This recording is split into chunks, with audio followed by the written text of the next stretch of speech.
So I made it back up here to get this thing going.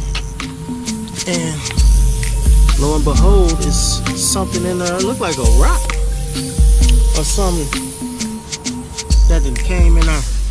So now what I gotta do, got my portable air compressor. Put the air in there. Take out the, this thing and